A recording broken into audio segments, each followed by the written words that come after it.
Hello दोस्तों, मैं हूं डॉक्टर शिवराज सिंह। स्वागत है आपका अपने चैनल हिस्ट्री विद सिंह में।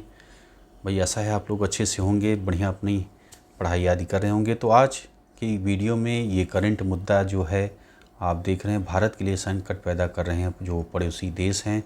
एक जो चुनौतियाँ पेश कर रहे हैं भारत के लिए पड़ोसी देश, उस पर जो है हम लोग इस वीडियो में चर्चा करने वाले हैं। तो भाई देखिए, जैसे अपना घर ही देखिए आप, कि अगर हमारा घर है और हमारे घर के अगल बगल पड़ोसी हैं, अगर अच्छे पड़ोसी हैं तब तो भाई ठीक है ना। और अगर कचड़े वाले पड़ोसी पड़ोसी जो है मिल गए तो वो क्या करते हैं कि जो है जीना दूभर किए रहते हैं। हमेशा कुछ न कुछ जो है अपना पेच भिड़ाए रहेंगे कि कैसे इनका जो है नुकसान किया जाए, है ना। तो अब उसी प्रकार आप देखिए कि जो भारत के पड़ोसी हैं वो जो है भारत के लिए चुनौती पेश कर रहे हैं, ठीक है। उनमें से आप देखिए जैसे कि भारत तो एक बड़ा क्षेत्र वाला देश है, आप जानते हैं। और यहाँ पे आप देखिए चीन है। भाई अगर ये चीन को आप छोड़ दें तो बाकी जितने भारत के पड़ोसी हैं वो भारत की जो क्षेत्रफल है उससे छोटे हैं, है ना। तो अब भाई चीन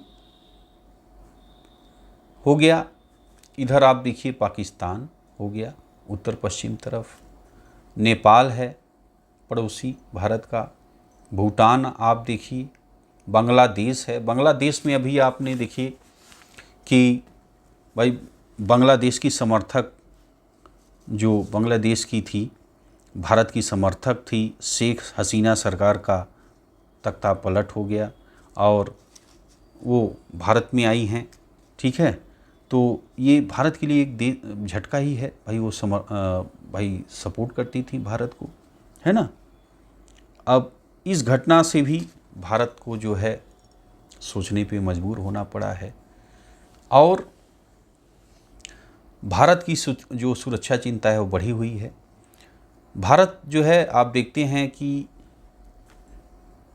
मैंने अभी पड़ोसी देशों को बताया, मालदीव भी जो है आप देखेंगे तो मालदीव भी है पड़ोसी। अभी इस मैप में आपको नहीं दिख रहा है, ये मैंने गूगल मैप से लिया है। तो मालदीव से भी आप जो है देखा था आपने कि संबंध खराब हुए थे और फिर अभी जाकर के काफ़ी सुधार हुआ है मालदीव के संबंधों में, ठीक है। तो अब जो है ये जो पड़ोसी देश हैं वो चुनौतियां लगातार भारत के लिए पेश कर रहे हैं, बन रहे हैं।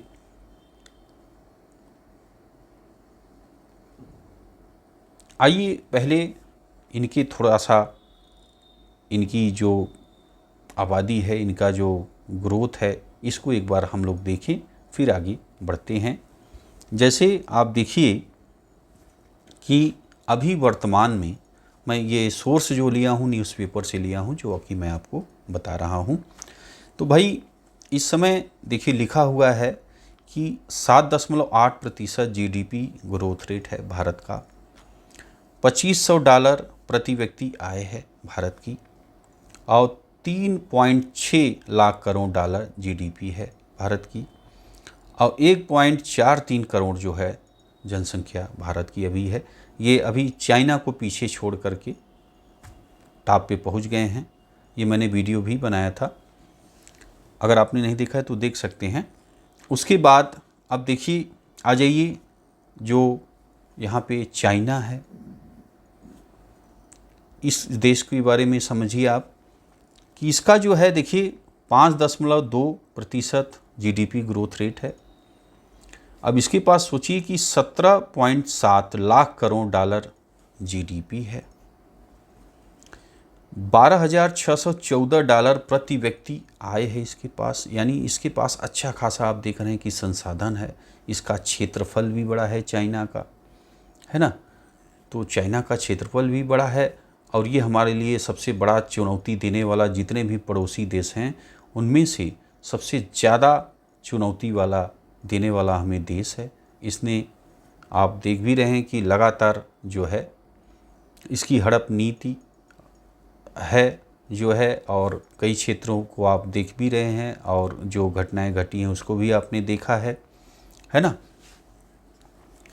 तो अब देखिए, चाइना का 140 करोड़ इनकी जनसंख्या है ना। एक माने 104, जो दूसरा स्थान आप समझिए कि भारत के बाद चाइना दूसरा स्थान पे है ना। तो अब भाई देखिए चाइना की क्या हालत है, क्या चीज़ है। जैसे कि अभी भाई उनकी विस्तारवादी नीति चाइना की है, आप देख रहे हैं। तो अभी देखिए 2020 में जो घटना घटी थी, 2020 में गलवान में भारत और चीन की सेनाओं के बीच संघर्ष हुआ था। इसके बाद से वास्तविक नियंत्रण रेखा पर दोनों देशों की सेनाएं तैनात हैं। गतिरोध बना हुआ है। चीन के राष्ट्रपति शी जिनफिंग की नीतियां आक्रामक हैं। इससे दोनों देशों के बीच हालत काफ़ी जटिल हो गए हैं, है ना। ये सारी खबर जो भी मैं आपसे कर रहा हूँ वो न्यूज़पेपर में उपलब्ध है, मीडिया से, जो इंटरनेट है उससे और न्यूज़पेपर से स्रोत लेकर के ही मैं बता रहा हूँ। मेरे कोई पर्सनल विचार नहीं हैं, है ना। तो भाई अब देखिए, अब भारत की चिंता क्या है जो है चीन को लेकर के। तो चीन और रूस की असीमित मित्रता भारत के सुरक्षा हितों को खतरे में डाल सकती है। चीन भारत के सीमा पर अपने बेस और पोजीशन को मजबूत कर रहा है, ठीक है। और चीन इंफ्रास्ट्रक्चर जो प्रोजेक्ट के जरिए दक्षिण एशिया में प्रभाव बढ़ा रहा है, वह भारत के चारों तरफ से घेरने की रणनीति पर काम कर रहा है। अब देखिए आप, जैसे श्रीलंका में भी यहाँ पे चाइना ने, पाकिस्तान पे तो भाई ये छाया ही है, और पाकिस्तान तो हमेशा से झुकाव यही है, और ये हमेशा भाई भारत को जो है विरोधी रहा है। तो यहाँ पे श्रीलंका में आपने देखा, फिर पाकिस्तान में, है ना। अब देखिए यहाँ पे ऊपर से इधर चाइना है ही, है ना, इधर से भी चाइना ने पकड़ बनाई है। तो कहने का मतलब ये चारों तरफ से जो चाइना है वो घेरने के चक्कर में है भारत के, है ना। तो अब देखिए बांग्लादेश, अब बांग्लादेश में आपने देखा कि कई सारे जो अल्पसंख्यक हैं उन पे अटैक हुआ है। जो अल्पसंख्यक वहाँ पे हिंदू हैं उन पे बहुत ज़्यादा अटैक हुआ है, और न्यूज़ तो आपने देखा कि कितना जो है कई तरह के अटैक जो हिंदुओं पे हुए हैं। ये तो आप न्यूज़ देखे हैं तो आप जानते होंगे। वहाँ का पोजीशन आप देखिए कि 6.0% GDP ग्रोथ रेट है, और 17 करोड़ जनसंख्या यहाँ पे लिखी हुई है। $2620 प्रति व्यक्ति आय यहाँ पे दिख रहा है नागरिकों की। यहाँ बांग्लादेश में आप देखिए जो संकट अभी छाया हुआ है, आपने देखा कि जो शेख हसीना थी उनका तख्तापलट हुआ है, वो भारत आ गई हैं। और आरक्षण के मुद्दे पर शुरू हुआ छात्रों का विरोध प्रदर्शन लगातार 15 वर्ष तक प्रधानमंत्री रही शेख हसीना सरकार के खिलाफ विद्रोह में बदल गया। शेख हसीना को अपनी जान बचाने के लिए देश छोड़ना पड़ा। मोहम्मद यूनुस अंतरिम सरकार के प्रधानमंत्री बने हैं। हालात अभी अस्थिर हैं, ठीक है। तो आपने देखा कि भाई जो लोकतंत्र के लिए एक खतरे की बात है कि जो भाई चुनी हुई सरकार को और भीड़ वाली जनता जो है, भीड़ का, जब जनता की डिमांड नहीं होगी तो वो भीड़ का रूप धारण करती है, और उस तरह जो है देखिए आप सारी शासन व्यवस्था जो है ठप पड़ गई है। तो ये लोकतंत्र के लिए खतरा है। तो ये ऐसा करना चाहिए सरकार को कि जनता की जो मांग है वो सुना जाए, समय पे उसको सॉल्व किया जाए, उनको जनता की सारी परेशानियां को जहां तक हो सके ख़त्म किया जाए। जनता इस पोजीशन पे ना आ जाए कि उन्हें जो है सड़क पर उतरना पड़े। अब देखिए अगर आप जनता को नहीं सपोर्ट करते हैं तो देखिए क्या होता है, जो हश्र हम आप देख रहे हैं कि जनता सड़क पर आ गई है अपने जो भी उनकी डिमांड है उसको लेकर के, है ना। और देखिए अब म्यांमार के बारे में आप समझिए, यहाँ पे देखिए भारत का पड़ोसी देश एक म्यांमार है। अब ये भाई यहाँ पे फरवरी 2021 से ही सेना ने आंग सान सू की सत्ता से हटा दिया है।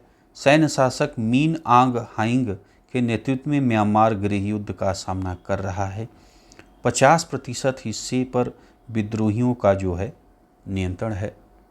तो वहाँ भी देखिए संघर्ष की स्थिति बनी हुई है। भारत की चिंता यहाँ पे है कि भाई म्यांमार में जारी गृह युद्ध भारत के Kaladan multi modal transit transport project को प्रभावित कर रहा है। वहाँ पे जो प्रोजेक्ट चल रहा है, इस प्रोजेक्ट का मकसद उत्तर पूर्व भारत को विकसित बनाना है। गृह युद्ध की वजह से म्यांमार के करीब 50,000 नागरिक भारत आ चुके हैं, है ना। आशंका है कि उत्तर पूर्व के आतंकी समूह फिर से संगठित हो सकते हैं, है ना। अब देखिए बांग्लादेश से भी को लेकर भी भारत चिंतित है। अब उसमें भारत समर्थन शेख हसीना सरकार ने बांग्लादेश से उत्तर पूर्व के आतंकी समूहों सहित भारत विरोधी गतिविधियों पर प्रभावी रूप से अंकुश लगाया था। कट्टरपंथी इस्लामी समूह भारत के लिए खतरा बन सकते हैं, है ना भाई। जब ये थी आपकी हसीना की सरकार थी, शेख हसीना की सरकार थी, तब तक ये इन्होंने कंट्रोल रखा था, लेकिन अब वो है नहीं वहाँ पे। तो कट्टरपंथी इस्लामी समूह जो है भारत के लिए खतरा बन सकते हैं, है ना। और द्विपक्षीय सहयोग से जुड़े प्रोजेक्ट जैसे ऊर्जा प्रोजेक्ट प्रभावित हो सकते हैं। चीन बांग्लादेश में अपना प्रभाव बढ़ा सकता है। अब देखिए चीन अभी तक यहाँ आपने देखा पाकिस्तान, श्रीलंका, ऊपर से आप देखिए इधर और नेपाल में भी इसने जो है अपना प्रभाव बढ़ाया है। अब देखिए बांग्लादेश में भी अब चीन अपना प्रभाव बढ़ा सकता है ना, क्योंकि यहाँ पे अब भारत की सपोर्ट करने वाली सरकार नहीं है, है ना। अब भारत की विरोधी सरकार है, तो चाइना इसका फ़ायदा उठा सकता है। और देखिए अब आ जाइए श्रीलंका के बारे में।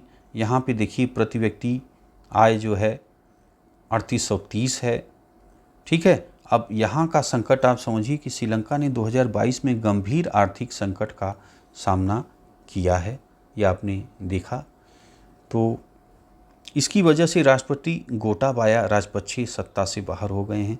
उनके उत्तराधिकारी रानिल विक्रमसिंघे ने अर्थव्यवस्था के मोर्चे पर सुधार किया, लेकिन आगामी चुनाव श्रीलंका के लिए विभाजनकारी साबित हो सकता है।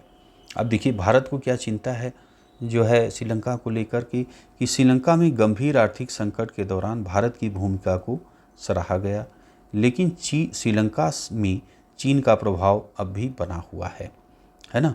चुनाव के बाद श्रीलंका में ऐसी राजनीतिक ताकतों की वापसी हो सकती है जो भारत के हितों में बाधक बन सकती है, ठीक। अब आइए पाकिस्तान को समझिए। तो पाकिस्तान देखिए